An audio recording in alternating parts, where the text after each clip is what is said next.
नमस्कार, चार्टर्ड शिक्षा समूह की ओर से आप सभी का स्वागत है। देखो, आज हम पद्य जो विभाग है वो कुल मिलाकर 12 अंक के लिए है। उसका अंक विभाजन किस हिसाब से है, इस साल पढ़ाई के लिए कितनी कविता है, उनकी तैयारी किस हिसाब से करनी चाहिए, इसकी पूरी जानकारी आज के इस वीडियो में देखने वाले हैं। देखो, पद्य जो है वो 12 अंक के लिए है।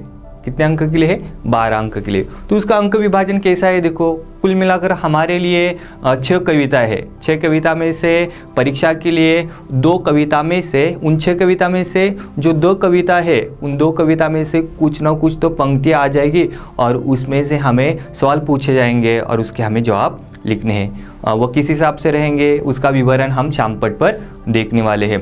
देखो, पद्य विभाग के लिए 12 अंक है। वो जो है, एक कविता जो है पठित कविता, उसके ऊपर कोई ना कोई तो पंक्ति दी जाएगी और उसके ऊपर सवाल आ जाएंगे 6 अंक के लिए। दूसरी पठित कविता है, वो 6 अंक के लिए आ जाएगी। अब इनमें देखो, कुल मिलाकर 6 कविताएं है। इसमें आधुनिक कविता जो है वो 1 आ जाएगी 6 अंक के लिए, और दूसरी जो मध्ययुगीन कविताएं है वो 6 अंक के लिए आ जाएगी। मध्ययुगीन कविता यानी कि कौन सी है? देखो, पहली इकाई में से जो 6 नंबर की कविता है, जो गिरिधर नागर नाम की, वो कविता एक, और दूसरी इकाई में से पहली कविता जो है वर्ष ही जलत, इन दोनों में से 100% आ जाएगी। तो इनकी तैयारी बड़े अच्छी तरीके से करके रखो। 100% इनमें से एक आने वाली है। समझ में आ गया? कुल मिलाकर 6 कविता इस साल, उसमें से कौन सी 2 रहेगी? 1 नंबर इकाई में से 6 नंबर की कविता गिरिधर नागर, और 2 नंबर इकाई में से जो पहली कविता है वह है बरसई जलद। इसमें से एक फिक्स आने ही वाली है, यानी कि यह रहेगी, और एक जो पहली रहेगी वो आधुनिक कविता के तौर पर आ जाएगी। यानी कुल मिलाकर 12 अंक के लिए, और 12 में से 12 अंक हमें प्राप्त हो सकते हैं जब हमें उसका प्रारूप पता है तब। देखो, कृति क्रमांक जो 1 रहेगी वह रहेगी आकलन कृति। क्या रहेगी? आकलन कृति, यानी कि काव्य की पंक्तियां दी जाएगी, उसके ऊपर सवाल पूछे जाएंगे। जैसे कि देखो, गिरिधर नागर इस कविता में कन्हैया के 2 नाम, कन्हैया के 2 नाम, एक तो गिरिधर, गोपाल लिखते हो तो 2 में से 2 अंक प्राप्त हो जाएंगे। इनकी ऐसी कृतियाँ जो रहेगी वो आकलन कृति यानी कि 1 नंबर की कृति में आ जाएगी। सवाल हटके भी पूछे जा सकते हैं। उसके बाद देखो, कृति क्रमांक 2 जो रहेगी वो किस हिसाब से रहेगी? देखो, व्याकरण कृति रहने वाली है। व्याकरण कृति में क्या आ जाएगा? देखो, समानार्थी आ जाएंगे, विरुद्धार्थी आ जाएंगे, इसे अनुलोम विलोम शब्द कहा जाता है। अनेक शब्दों के लिए एक शब्द के तौर पर आ जाएंगे। उसके साथ साथ शब्द युग्म आ जाएंगे, अंग्रेजी शब्द आ जाएंगे, उसके बाद लिंग, वचन, बहुत सारे ऐसे सवाल उसमें आ जाएंगे। तो उसकी तैयारी अच्छी तरीके से करके रखो। मेरा मानना है कि इसकी तैयारी करते हो तो उस वक्त आपको जो काव्य की पंक्तियाँ दी जाएगी उसमें से जो समानार्थी शब्द है उसकी तैयारी अच्छी तरीके से करके रखो, क्योंकि उसके ऊपर ज़्यादातर सवाल पूछे जा सकते हैं। उसके लिए 2 अंक है। 2 और 2 कितने हो गए? 4। उसके बाद कृति क्रमांक जो 3 है वह है भावार्थ। भावार्थ यानी कि क्या? देखो, काव्य की पंक्तियाँ दी जाएगी और इस हिसाब से सवाल पूछा जाएगा। उपर्युक्त पहली 4 पंक्तियों का सरल अर्थ लिखिए या भावार्थ लिखिए। तो उस वक्त हमें किस हिसाब से लिखना है, क्या लिखना है, इसकी चर्चा हम बाद में करने वाले हैं। इसके लिए कितने अंक है? 2 अंक है। ये लिखते वक्त भी संदर्भ लिखो। संदर्भ किस हिसाब से लिखना चाहिए, क्या लिखना चाहिए, वो मैं आपको आगे बताने वाला हूँ। उसके बाद भावार्थ किस हिसाब से लिखना है, कितना लिखना है, कितना लिखेंगे तो कितने अंक प्राप्त हो जाएंगे, इसकी भी चर्चा हम आगे करने वाले हैं। थोड़ा बहुत समझ में आ गया आपको अंक विभाजन? पद्य के लिए 12 अंक है। देखो, 6 कविता है, उसमें से जो आधुनिक कविता है 4, उसमें से 1 आ जाएगी, और जो मध्ययुगीन कविता है उसमें से 1 आ जाएगी। इनकी 6 और 6 कितने हो गए? 12। तो उनका अंक विभाजन हमने देखा। कृति क्रमांक जो 1 रहेगी आकलन कृति, वह 2 अंक के लिए रहेगी। कृति क्रमांक 2 जो रहेगी वह व्याकरण कृति, उसमें क्या क्या आ सकता है वह भी हमने देखा। अनुलोम शब्द, विलोम शब्द, इसे कहते हैं समानार्थी और विरुद्धार्थी। शब्द समूह के लिए 1, लिंग, वचन, वह आ जाएंगे, वह 2 अंक के लिए। और कृति क्रमांक 2 जो रहेगा वो भावार्थ के तौर पर रहेगा। वो कितने अंक के लिए रहेगा? 2 अंक के लिए। अब हम देखते हैं कि किस हिसाब से कौन सी कविता है उसमें कवि ने क्या बताया हुआ है, किस हिसाब से कवि ने हमें क्या क्या संदेश दिया हुआ है, उसकी तैयारी किस हिसाब से करनी है। तो चलो हम वह देखते हैं। चलो देखो, आपके सामने जो पद्य है उसमें से कविता कौन कौन सी है, किस हिसाब से है, किस कविता में कवि ने क्या संदेश दिया हुआ है, उसकी चर्चा हम करने वाले हैं। देखो, पद्य जो है इकाई नंबर जो 1 है उसमें से पहली कविता रहेगी भारत महिमा। इसके रचनाकार कौन है? जयशंकर प्रसाद जी। उसके बाद पहली इकाई में से ही जो 6 नंबर की कविता है वह है गिरिधर नागर। गिरिधर नागर, इसके रचनाकार कौन है रे? मीराबाई। उसके बाद देखो पहली इकाई में से ही 8 नंबर की कविता है गज़ल। उसके रचनाकार कौन है? मानिक वर्मा। यानी कि पहली इकाई में से 3 कविताएं हैं, उसमें से जो 2 नंबर की कविताएं है वह कौन सी है? मध्ययुगीन कविताएं है। समझ में आ गया? मध्ययुगीन कविता है। उसके बाद देखो इकाई नंबर 2, इकाई नंबर 2 में से देखो पहली कविता है बरसही जलद, कविता नंबर 1 है। उसके रचनाकार कौन है रे? गोस्वामी तुलसीदास। उसके बाद 2 नंबर की जो है कविता, 2 नंबर की, यानी कि 2 नंबर की यह नहीं है, वह कविता के हम दृष्टि से देखेंगे तो वह 4 नंबर की कविता है। कितनी? 4 नंबर की कविताएं है। 2 नंबर इकाई में से 4 नंबर की जो कविता है वह है छापा। उसके रचनाकार कौन है? ओम प्रकाश आदित्य। वह किस हिसाब से क्या है वह हम डिटेल में देखने वाले हैं। उसके बाद देखो 11 नंबर की जो कविता है वह है समता की और, इसके रचनाकार है मुकुरधर पांडे। यानी कि कुल मिलाकर हमारे सामने रहेगी 6 कविता। इन 6 कविता का हमें बड़े अच्छी तरीके से अध्ययन करना है। तो इसमें से देखो जो पहली कविता है वह है भारत महिमा। इसमें कवि ने हमें क्या बताया हुआ है वह सारांश रूप में हम देखते हैं। देखो इसके रचनाकार है जयशंकर प्रसाद जी। इन्होंने भारत की तुलना हमारी जो है बड़े अच्छी तरीके से की हुई है। इसमें उन्होंने भारत की महिमा बताई है। भारत की महिमा यानी कि क्या बता दिया है? देखो जो हमारा भारत है, भारतवर्ष जो है बड़ा सुंदर है। वह किसके समान दिखाई देता है? वह हिमालय के आंगन के समान दिखाई देता है। ऐसी कल्पना जयशंकर प्रसाद जी ने की है। क्या की है? हमारा जो भारत है वह हिमालय के आंगन के समान दिखाई देता है। सुबह की जब पहली किरणें आती है तो बड़े ही वह सुंदर तरीके से हमारे भारत के ऊपर आ जाती है। तो उस वक्त जो छोटे छोटे बूंद होते हैं उनसे पार करते हुए जब वो सूरज की किरणें भारत के ऊपर आती है तो मानो कवि को लगता है कि हमारे भारत देश के गले में हीरो का हार जो है सुबह ने पहना दिया है, सूरज की किरणों ने उसे पहना दिया है।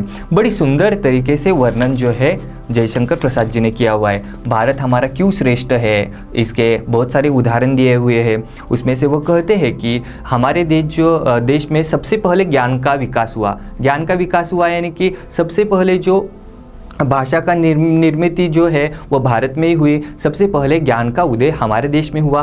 फिर हम क्या हो गए? देखो हम जागरूक हो गए। ज्ञान आने के कारण हम जागरूक हो गए और जागरूक हो जाने के बाद पूरे विश्व में हमने ज्ञान का प्रसार किया। और पूरे विश्व में ज्ञान का प्रसार करने के कारण पूरे विश्व में जो अंधकार फैला हुआ था वो पूरा का पूरा नष्ट हो गया। उसके बाद कवि ने कहा है, यानी कि जयशंकर प्रसाद जी ने कहा है कि सरस्वती जो है, यानी कि सरस्वती ने अपने कोमल हाथों से वीणा उठाया है और वीणा उठाने के बाद उसे जो झंकार जो है वो छोड़ने के कारण सप्त स्वर जो है उनका निर्माण हुआ है। लेकिन बड़े अच्छी तरीके से जयशंकर प्रसाद जी ने भारत महिमा इस कविता में भारत की महिमा का वर्णन किया हुआ है। उसके बाद उन्होंने कहा है कि हमारे देश के लोगों के ऊपर धर्म का ज़्यादा प्रभाव है। वह हमारे देश के लोगों ने कभी भी दूसरों के ऊपर शस्त्रों के द्वारा हमला नहीं किया है। हमने धर्म का प्रचार प्रसार किया है। उसके बाद इतिहास के उदाहरण भी दिए हुए हैं जयशंकर प्रसाद जी ने। वह कहते हैं कि गौरी को हमने दया का दान दिया हुआ था। इसके साथ साथ वह कहते हैं चीन को हमने बौद्ध धर्म की जो शिकवन है वो उन्हें दे दी है। उसके बाद उन्होंने कहा है कि हमारे देश में प्रकृति ने सब कुछ दे दिया है।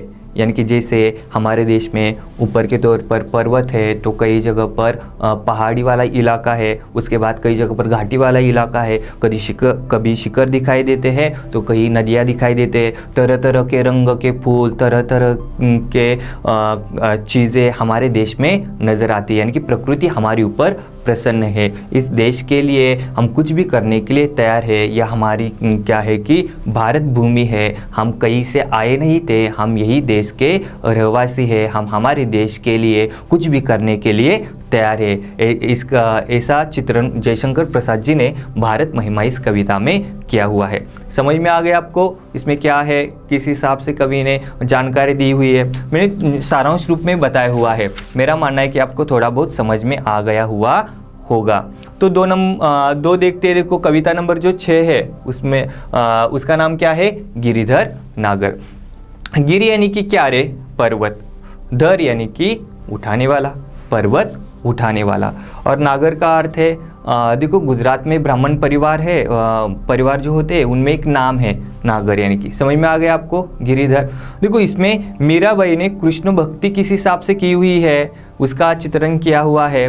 उसमें देखो मीरा कहती है कि गिरि को उठाने वाले, गायों को चराने वाले कृष्ण के सिवा इस संसार में मेरा दूसरा कोई नहीं है, जिसके लिए मैंने मेरे कुल की मर्यादा छोड़ दी है। संतों के पास जाकर मैं बैठ गई हूँ, मुझे कौन क्या कहता है इसकी चिंता नहीं है। मैं तो सिर्फ किसके लिए दासी बनी हूँ?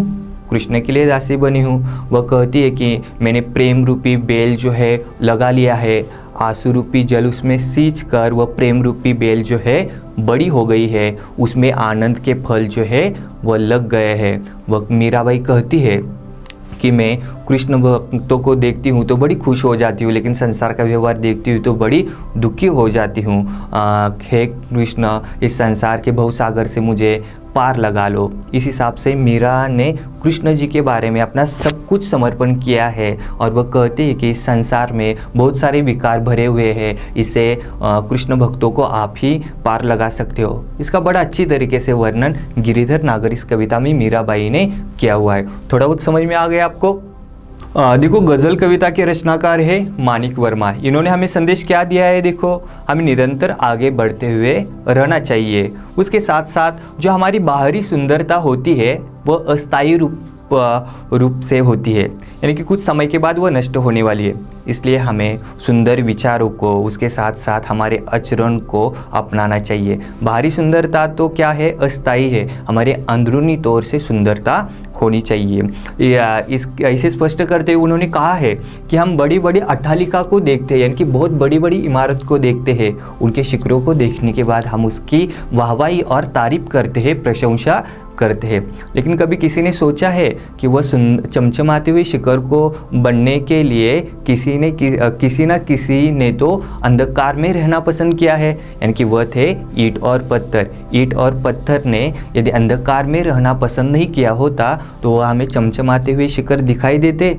ऐसा वर्णन किसने किया है? मानिक वर्मा जी ने किया है। वैसे ही समाज में लोग वाहवाही और तारीफ पाना चाहते हैं, लेकिन कभी कहते हैं कि इसके पीछे मत लगो, बनना है तो ईंट और पत्थर की तरह अच्छी तरह से नींव के अंदर हो, लोगों के समाज के भलाई के लिए कार्य करते जाओ। उसके बाद उन्होंने कहा है देखो मनुष्य का जीवन सिर्फ सजना संवरने में नहीं है, उसकी सच्ची सुंदरता तो यह है कि उसके विचार, उसके आचरण जो है वह सही होने चाहिए। कवि ने हमें यही भी संदेश दिया है कि हमें मानवीय गुणों को अपनाना चाहिए। किसी भी परिस्थिति में हमें विचलित नहीं होना चाहिए, उसका डटकर सामना करना चाहिए। क्योंकि इस कविता में हमें यही संदेश मिलता है देखो कि हमें निरंतर आगे बढ़ते रहना चाहिए। हमें कोई भी परिस्थिति आती है उसका डटकर सामना करते जाना चाहिए। इनकी पहली 3 कविता में क्या क्या बता दिया आपको समझ में आ गया है। अब आगे जाते हैं। देखो इकाई नंबर 2 में से किसमें क्या बता दिया गया है, किसका चित्रण किया गया है। देखो बरसही जलद जो कविता है वो गोस्वामी तुलसीदास जी द्वारा लिखित है। देखो रामचरितमानस ये जो ग्रंथ है इसमें से कुछ काव्य की पंक्तियाँ बरसही जलद इस कविता में ली गई है। इसमें देखो चौपाई दोहों के मेल से वह बनी हुई है। इस कविता में देखो सीता का अपहरण हो जाता है और सीता का अपहरण हो जाने के बाद राम और लक्ष्मण जो है वह सीता को ढूंढने के लिए बाहर निकलते हैं। जंगल में निकलने के बाद राम की जो स्थिति है वह बड़ी अस्थिर है, वह मन से टूटा हुआ है, सीता उसे कहीं नज़र नहीं आती। उस वक्त वर्षा का मौसम आ गया है, प्रकृति में तरह तरह के बदलाव आ गए हैं और यही वर्णन गोस्वामी तुलसीदास जी ने बरसही जलद इस कविता में किया हुआ है। यानी कि सीता का अपहरण हो जाने के बाद सीता को ढूंढने के लिए राम और लक्ष्मण गए हुए हैं। उस वक्त वर्षा का मौसम शुरू है। वर्षा का मौसम की तुलना उन्होंने हमारे जीवन के साथ की हुई है। उसके साथ साथ वर्षा ऋतु में क्या क्या परिवर्तन आ गए हैं, किस हिसाब से वर्षा ऋतु आ जाने के बाद परिवर्तन होता है, उसका सुंदर ही चित्रण बरसही जलद इस कविता में किया हुआ है। गोस्वामी तुलसीदास जी कहते हैं कि आकाश में उमड़ घुमड़ कर बादल आ गए हैं। ये देखने के बाद जो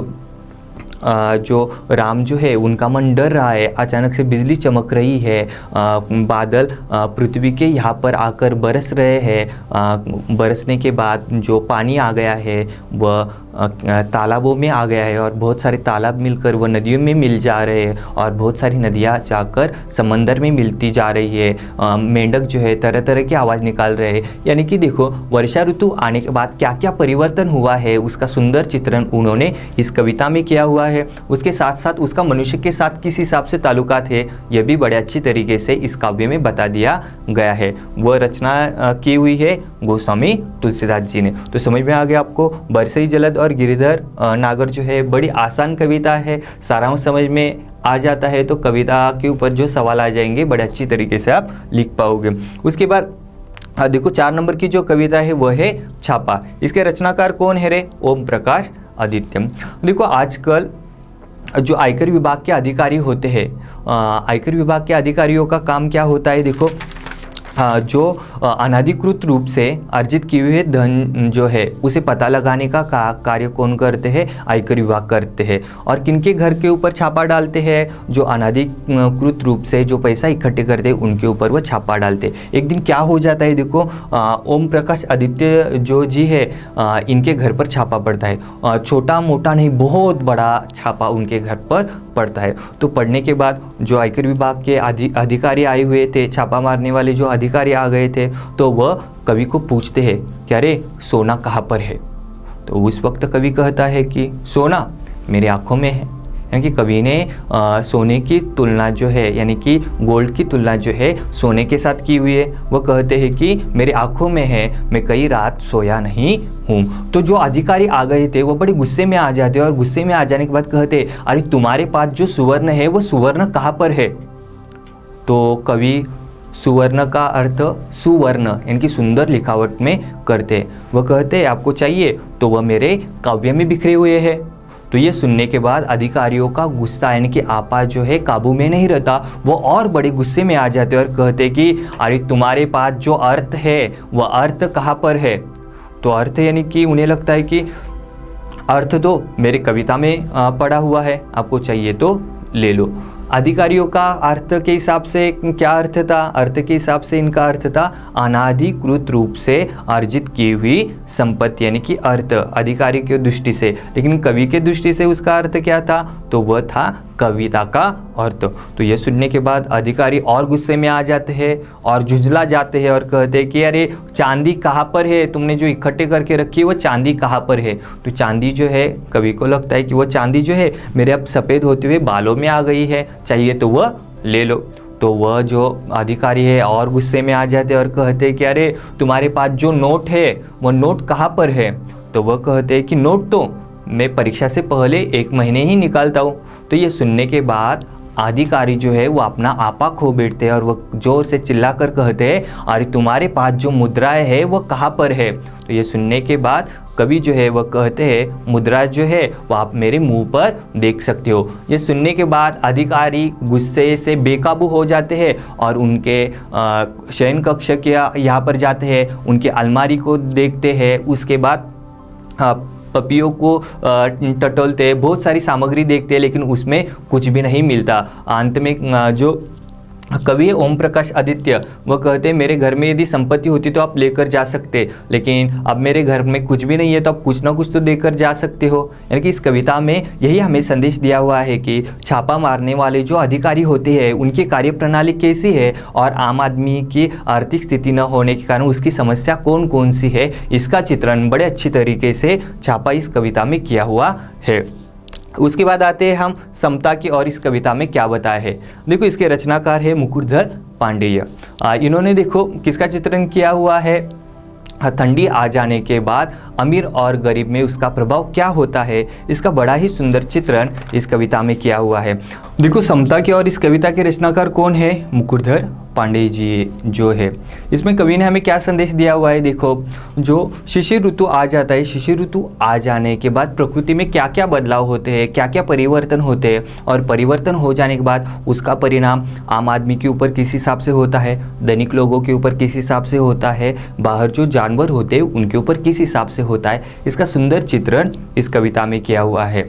यानी कि देखो, शिशिर ऋतु का जो भाई होता है वो हेमंत है, उसका समय निकल जाता है और शिशिर ऋतु आ जाता है। तो शिशिर ऋतु आ जाने के बाद प्रकृति में जो है द्योतहीनता आ जाती है, यानी कि प्रकाश रहित पृथ्वी हो जाती है, धरती हो जाती है, और पृथ्वी जो है उसमें एक धुंधलापन आ जाता है। उसके बाद जो तालाब में कमल फूल खिले हुए हैं उसके ऊपर ठंडी का असर किस हिसाब से होता है। उसके बाद जो धनिक लोग हैं वो तो शिशिर ऋतु में बड़े अच्छी तरीके से मौज मजे से रहते हैं, लेकिन जो गरीब लोग हैं उनके जीवन में किस हिसाब से जो शिशिर ऋतु है वह समस्या ही समस्या लेकर आता है। इसका चित्रण बड़े अच्छी तरीके से समता के और इस कविता में किया हुआ है। इसके रचनाकार है मुकुटधर पांडे। आगे देखते हैं, देखो कविता के ऊपर किस हिसाब से सवाल आते हैं, किस हिसाब से हमें वह लिखने चाहिए। देखो, आपके यहाँ पर प्रश्न क्रमांक 2 रहेगा परीक्षा के लिए भी 2 निम्नलिखित पद्यांश पढ़कर सूचनाओं के अनुसार कृतियाँ कीजिए। यानी कि एक पद्यांश दिया जाएगा, वह हमें पढ़कर उसके ऊपर जो है 1-2 बार वो पढ़ने हैं। यानी कि मेरे तो गिरिधर गोपाल दूसरा न कोई, जाके सिर मोर मुकुट मेरो पति सोई, छाड़ी दी कुल की कहानी कहा करे कोई, संतन ढीक बेटी बेटी लोक लाज खोई, असवन जल सिंची सिंची प्रेम बेल बोई, अब तो बेल फैल गई आनंद फल होई, दूध की मथनियाँ बड़े प्रेम से बिलोई, माखन जब काढ़ी लियो छाछ पिए कोई, भगत देखी राजी हुई जगत देखी रोई, दासी मीरा लाल गिरिधर तारो अब मोही। ये जो पंक्तियां है गिरिधर नागर इस कविता में से है। इसके जो रचनाकार जो है वो मीराबाई है। मीराबाई क्या कहती है, देखो, मेरे तो गिरिधर यानी कि गिरी को उठाने वाले, गोपाल यानी कि गाय को चराने वाले, गिरी को उठाने वाले, गाय को चराने वाले, कृष्ण के सिवा मेरे दूसरा कोई नहीं है। जिसके सिर पर मोर मुकुट सुशोभित दिखाई देता है वही मेरे पति है। उनके लिए मैंने वंश की यानी कि मेरे कुल की मर्यादा जो है छोड़ दी है। कौन क्या कहता है इसके बारे में मुझे कोई चिंता नहीं है। मैं संतों के ढीक यानी कि संतों के पास जाकर बैठी हूँ, लोग क्या कहते हैं उसकी मुझे चिंता नहीं है। आंसुअन यानी कि मैंने आंसू रूपी जल सींच कर बेल को है, प्रेम रूपी बेल को बढ़ाया हुआ है। अब वह इतना बड़ा हो गया है कि उसे आनंद रूपी फल लग गए आदि इसका चित्रण इसमें हुआ है। इसके ऊपर किस हिसाब से सवाल आ सकते हैं, देखो कृति क्रमांक 1 आकलन कृति वह रहेगी। सवाल क्या है, देखो आकृति पूर्ण कीजिए। कन्हैया के नाम यानी कि कृष्ण के नाम क्या है, देखो रे गिरधर और गोपाल। गिरिधर भी लिखते हो तो भी चलेगा, गिरधर और गोपाल यहाँ पर जवाब दिए हुए हैं, सब दिखाई दे रहा है। उसके बाद कृति क्रमांक उसमें ही 2 नंबर की है, देखो रोमनांक में श्री कृष्ण के सिर पर है, क्या है, मोर मुकुट, मोर मुकुट, समझ में आ गया। उसके बाद 2 नंबर की है, 2 नंबर का सवाल क्या है, देखो मीरा इन्हें अपना पति मानती है, किन्हें मानती है, गिरधर या गोपाल को। ये हो गई पहली कृति, समझ में आ गया आपको किस हिसाब से रहेगी। उसके बाद कृति क्रमांक 2 है, पद्यांश में आए इन अर्थ के शब्द लिखिए। पद्यांश में आए इन अर्थ के शब्द लिखिए। निकट यानी कि क्या आ गया था, ढीक। उसके बाद साजन यानी कि पति, वंश यानी कि कुल, मर्यादा यानी कि कहानी। ये कृति क्रमांक 2 रहेगी। उसके बाद देखो कृति क्रमांक 3, उपर्युक्त पहली 4 पंक्तियों का भावार्थ लिखिए। क्योंकि पहली 4 पंक्तियां यानी कि कौन सी है रे, देखो मेरे तो गिरिधर गोपाल यहाँ से लेकर लोक लाज खोई है। तो लिखते वक्त किस हिसाब से लिखना चाहिए, कैसे लिखेंगे तो हमें अच्छी तरीके से अंक मिलेंगे। तो देखो लिखते वक्त संदर्भ लिखना है। संदर्भ लिखते वक्त किस हिसाब से क्या आना चाहिए, देखो प्रस्तुत पंक्तियां गिरिधर नागर इस कविता में से है। परीक्षा में तैयारी करते वक्त ये जो है प्रस्तुत पंक्तियां डॉट डॉट इस कविता में से है, ये मुकद्दर कर ही रखो। कविता जो आएगी उसका नाम इसमें डालो। संदर्भ लिखना ही है, इसके लिए आधा अंक होता है। अब बोलोगे सर इतना लिखेंगे तो आधा अंक मिल जाएगा, तो भावार्थ नहीं लिखेगा तो भी चल सकता है। नहीं, बोर्ड क्या कहता है, संदर्भ और भावार्थ लिखा हुआ है तो 2 में से 2 अंक आप दे सकते हो, यदि भावार्थ लिखा हुआ है तो 1.5 अंक दे दो। लेकिन सिर्फ संदर्भ लिखोगे तो आधा अंक नहीं मिलेगा, सिर्फ करेक्ट हो जाएगा और उसके लिए 0 अंक है, यानी कि संदर्भ के साथ साथ आपको भावार्थ भी लिखना अनिवार्य है। उसके बाद इस कविता पद्य की रचनाकार संत मीराबाई है, यानी कि इसके रचनाकार कौन है और इन पंक्तियों में किसके बारे में बता दिया गया है वो आगे लिखना है। इन पंक्तियों में मीरा जी के कृष्ण प्रेम के बारे में बताया गया है, यानी कि संदर्भ समझ में आ गया किस हिसाब से लिखना है। प्रस्तुत पंक्तियां गिरिधर नागर इस कविता में से है। इस कविता पद के रचनाकार संत मीराबाई है।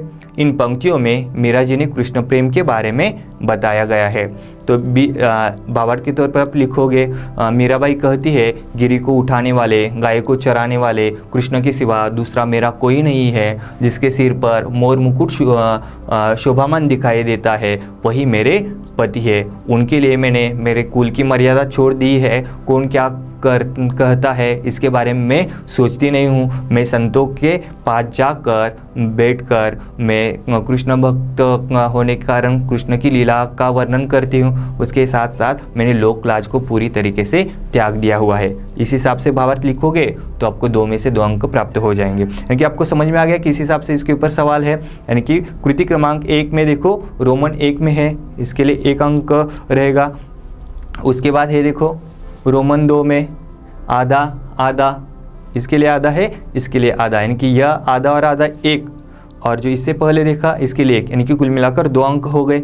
उसके बाद कृति क्रमांक 2 है, समानार्थ वाले शब्द लिखने, इसके लिए 2 है, आधा आधा आधा और आधा, यानी कुल मिलाकर 2 अंक प्राप्त हो जाएंगे। और उसके बाद रहेगा जो संदर्भ रहेगा उसके लिए 2 अंक है। यहाँ पर मैंने यहाँ पर पंक्तियाँ ली हुई है, आपको परीक्षा में वह लिखनी नहीं है, सिर्फ संदर्भ और भावार्थ लिखना है। और एक उदाहरण देखते हैं। देखो प्रश्न क्रमांक 2A में किस हिसाब से सवाल आ जाएंगे। निम्नलिखित पद्यांश पढ़कर सूचनाओं के अनुसार कृतियाँ कीजिए। बीत गया हेमंत भ्रांत शिशिर ऋतु आई, यहाँ से लेकर चिल्ला चिल्ला कर बार बार रोते हैं, यानी कि इस हिसाब से 5-6 पंक्तियाँ रहेंगी, उसके ऊपर सवाल आ सकते हैं। कृति क्रमांक 1 किस हिसाब से देखो, अकलन कृति है वह आकृति पूर्ण कीजिए। पद्यांश में उल्लेखित 2 ऋतु है, ये 2 ऋतु कौन कौन से आ गए हैं देखो, यहाँ पर है देखो बीत गया हेमंत भ्रांत शिशिर ऋतु आई, यानी कि हेमंत और शिशिर है, यहाँ पर दिया हुआ है हेमंत और शिशिर। अच्छी तरीके से पेन से आकृतियाँ निकालनी है और जैसी आकृति दी हुई है वैसे ही निकालो, और जो आंसर लिखते हो वो अच्छी तरीके से बॉक्स में लिखो। इस हिसाब से करोगे तो यहाँ पर आपको अंक प्राप्त हो जाएंगे, यानी कि 1 अंक यहाँ पर प्राप्त हो जाएगा। उसके बाद देखो पद्यांश में इसकी इससे तुलना की गई है। किसकी किसके साथ तुलना की हुई है देखो, तुषार की अन्यायी राजा से तुलना की गई है। यानी कि देखो जैसे शिशिर ऋतु आ जाता है तो आसमान से बर्फबारी शुरू हो जाती है, यानी कि आसमान से बर्फ गिरता है। तो बर्फ गिरने के बाद जो तालाब में कमल के फूल खिले हुए हैं उसे बड़ी तकलीफ होती है, और तकलीफ हो जाने के बाद कवि को लगता है कि जैसे अन्यायी राजा के दंडों से प्रजा जैसे दुखी होती है वैसा दुख दर्द कमल को हो रहा है। किसकी तुलना की हुई है किसके साथ, पद्यांश में इसकी इससे तुलना की गई है। तुषार यानी कि बर्फ, इसकी तुलना अन्यायी राजा की तरह की हुई है। समझ में आ गया आपको। आगे देखते हैं। देखो कृति क्रमांक 2 है। देखो यहाँ पर कृति जब है यहाँ पर दूसरी दी हुई है उसे पहली होनी चाहिए। समानार्थी शब्द लिखिए। तुषार यानी कि क्या रे, बर्फ। उसके बाद अवनी यानी कि पृथ्वी। उसके बाद पदम यानी कि कमल। ताल यानी कि तालाब, इसके लिए 2 अंक है। उसके बाद देखो कृति क्रमांक 3 रहेगी। उपर्युक्त पहली 4 पंक्तियों का भावार्थ लिखिए। कौन सी 4 पंक्तियां है देखो, बीत गया हेमंत भ्रांत से लेकर यथा लोग दुख पाते, यहाँ तक है। तो देखो मैं संदर्भ किस हिसाब से लिखूंगा। प्रस्तुत पंक्तियां समता की ओर इस कविता में से है। इस कविता के रचनाकार मुकुरधर पांडे जी है। इन्हीं पंक्तियों में शिशिर ऋतु आने के बाद प्रकृति में क्या क्या परिवर्तन होते हैं इसका चित्रण किया हुआ है। यानी कि इन पंक्तियों में, यहाँ पर लिखते वक्त गलती हो गई है। देखो यहाँ पर लिखना है कि इन पंक्तियों में शिशिर ऋतु आने के बाद प्रकृति में क्या क्या परिवर्तन होते हैं इसका चित्रण किया गया है। तो इसमें आप जो भावार्थ है वो लिख सकते हो। आपको समझ में आ गया अच्छी तरीके से किस हिसाब से लिखना है। तो मेरा मानना है कि कविता के ऊपर किस हिसाब से सवाल आ सकते हैं, क्या आ सकते हैं, ये बड़े अच्छी तरीके से आपको समझ में आ गया है। आप अच्छी तरीके से पढ़ाई करो, आने वाली जो परीक्षा है उसकी तैयारी अच्छी तरीके से करोगे तो 100% अच्छे अंक मिल जाएंगे। आपके आने वाली परीक्षा के लिए बेस्ट लक। धन्यवाद।